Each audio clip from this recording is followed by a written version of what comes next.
This is the third video in a series that I'm doing about arc length calculations for parametric curves. My name is Bill Kinney. Here's the formula that we've been using in the last couple of videos and we'll use in this video again. We're just working on toward harder and harder problems here in these videos. And the problem in this one involves a parametric curve right here that is whose first coordinate or first component is t squared minus 1 and whose second is t cubed plus 2. And again, I'd recommend that you be taking notes as you watch this and be thinking about it. Pause the video when you feel like you need to review what I've done and make sure you understand. So let's go ahead and do the integral that results. That's the main purpose of the videos, is to get some practice with these integrals that come up with arc length calculations. So once again, our function x coordinate is t squared minus 1, so its derivative plugging into this formula is going to be 2t. And y is t cubed plus 2, so its derivative when we plug in this formula is going to be 3t squared. I am first finding the arc length of the curve over the interval from 0 to 2, and that'll because the motion will be one direction, that will be the actual length of the curve. But then again, like in the last video, I'm also going to find a distance traveled function. And that's really a more accurate description of these integrals anyway. They tell you how far you go.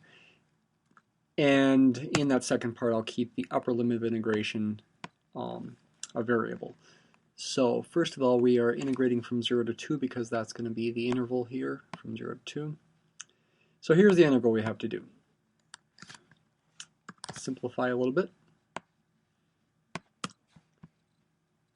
Square 2t and you get 4t squared. Square 3t squared and you get 9t to the fourth. There you go. You could think about it a little bit if you like, but that's a pretty tricky looking integral. And you could try integration by parts or substitution, and you probably realize you won't get real far unless you try doing a little algebra trick here. And the algebra trick that ends up being nice is to factor a 4t to the fourth out of the expression right here, because that is a perfect square, a nice perfect square. I could also factor, I'm factoring 4t squared out, And I'm left with, well, there's a fraction in there now, 9/4 t squared. And yes, again, this is nice because that's a perfect square. Its square root is going to be 2 times the absolute value of t technically, though because the interval is over positive values of t, I won't have to worry about the absolute value signs. Let's see here.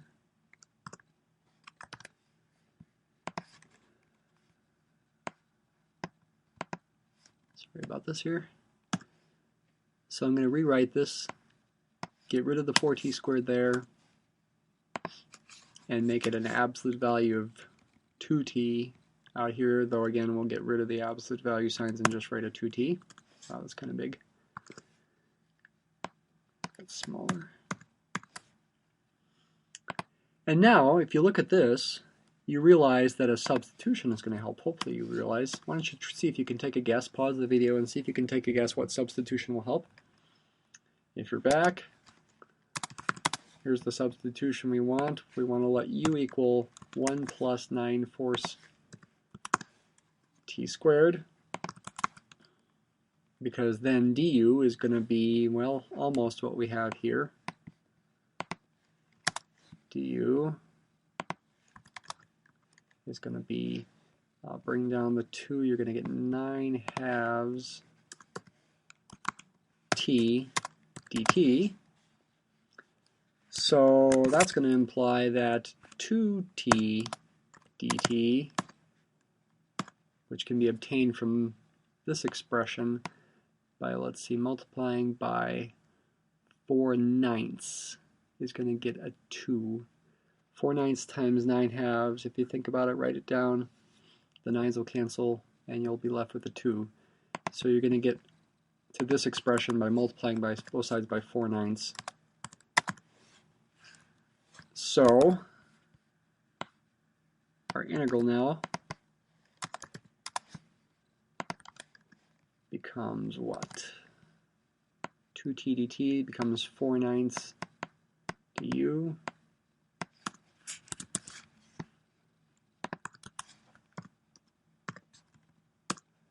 Get rid of that. This becomes a u to the 1/2 here.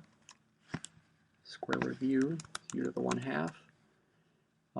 Let's see, we need to change the limits of integration. If I was just doing an antiderivative, I wouldn't have to do this, but if I'm doing this all as definite integrals, I need to change the limits of integration using this equation over here on the left.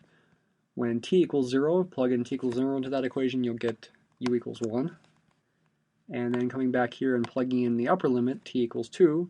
2 squared is 4, 9/4 times 4 is 9, plus 1 is 10. This upper limit will be now 10, and I never have to go back to t again.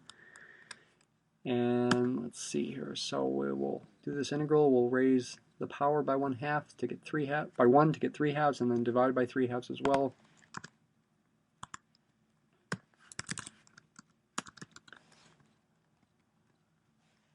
So we get a u to the 3/2 here.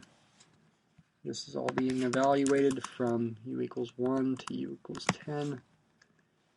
And 3/2 times 9 is going to be 27/2. 4 divided by 27/2 is going to be the same as 4 times 2/27, 8/27.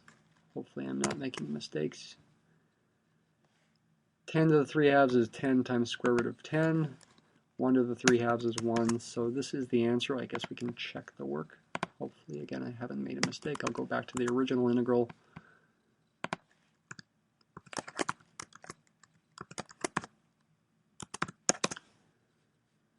Is it the same? Yes, that is the same. That's what I got. Okay, that's part A. Here's the answer to part A. How about part B? Well, again, essentially all we have to do is just change this to being a t instead of a 2. And again, I think it's a good habit to use a different variable for your integration. So we'll use the Greek version of t. It's tau. This takes a little work here, but I think it's worth it.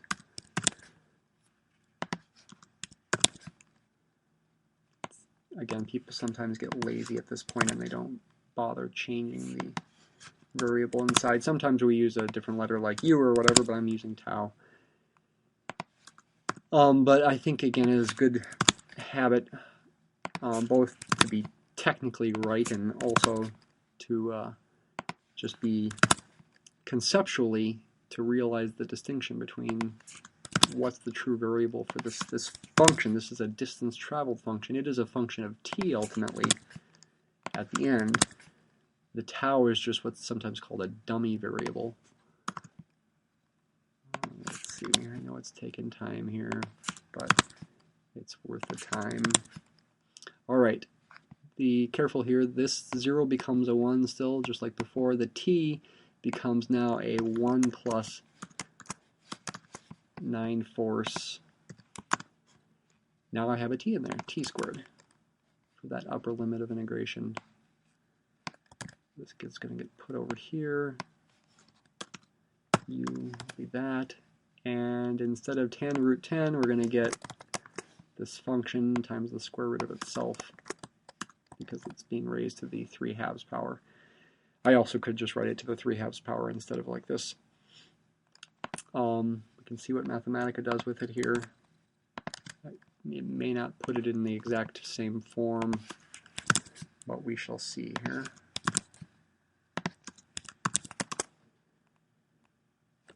See if it can even do it. It seems to be thinking a while here.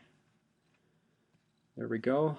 Looks similar. We could factor out an 8 there, and well, it's a little tricky. We don't see the 9/4 in there. I'm pretty confident that this is right, but you should check it. Check my work there. Hopefully I haven't made a mistake anywhere. Let's look at an animation of this. Here's what the curve is. It's this object moving in the way we see, speeding up as it moves along this curve. And from t equals 0 to t equals 2, how far did it go? This number is about 9. So that length should be about 9, seems reasonable. And the distance traveled function, if we could graph it, this should be interesting. It's increasing while we go further as time goes by, but it's also concave up. That's indicating that we're speeding up, and you can see that indeed this object is speeding up as it goes. And that'll be the end of this video.